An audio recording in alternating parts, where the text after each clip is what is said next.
Жаңа амбулаторияға әсіресе ауыл ақсақалдары риза. Жас келген сайын дәрігерлердің көмегінде жиі жүгінетін үлкендер енді 200 шақырым қашықтықтағы аудан орталығына бармай-ақ ауылдан тиісті ем-домын қабылдай алады. Міне Қаратереңнің байырғы тұрғыны Мінәжат ақсақалда алғашқылардың бірі болып, дәрігердің тексеруінен өтті. Бір қолайлы жағы бұрынға қарағанда заманауи аппараттар келген. Көптеген қан алдыру, басқа да нелерге аралға баратын болса, қазір осы жерде барлық жұмыс бітеді. Бәрі де жаңадай немен отты кашагарымен пеш жағатын болсақ, қазір оны бар кашагармен ыстық су арқылы жылынады.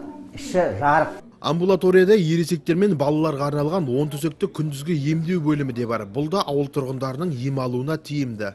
Ел халыққа бәріне жақсы болып, емімізді алып атымыз, системамызды, уколымызды жақсы болып шығып жатырмыз. Қаратерең амбулаториясына жаңа құрылыс Ақбасты, Құланды елді мекендерінің де тұрғындары қарайды.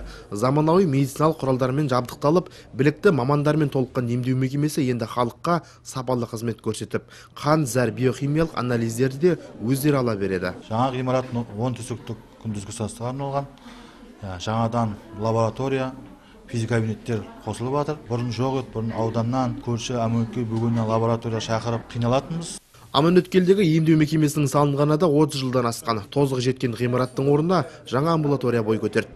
Алдағы уақытта мұнда стоматологиялық қызмет көрсету орталығы да ашылмақ. Биыл салынған мектептің стоматологиялық жабдықтары толығымен қамтылған, сондықтан мемлекеттік тапсырысты сол мектеп арқылы осы стоматологиялық көмекті балдарға, екіқабат әйелдерге, сонымен қатар сол ауылдың тұрғындарына көрсететін жағдай жасалынатын болады.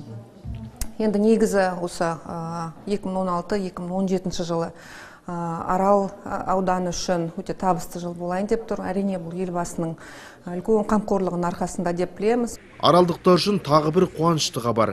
Көптен бері тұрғындарды толғандырып жүрген апаттық жағдайдағы аудандық аурухана мәселесі шешімін тапты. Биыл 150 төсектік жаңа аурухананың құрылысы басталып, келер жылы ел игілігіне пайдалануға берілмек. Нысан құрылысына республикалық бюджеттен 4,5 миллиард теңгеден астам қаржы қаралған. Әкімжан Жолтаев, Иса Шәріпов, Төрехан Қожахметов, Қазақстан, Қызылорда телеарнасы, Арал ауданынан.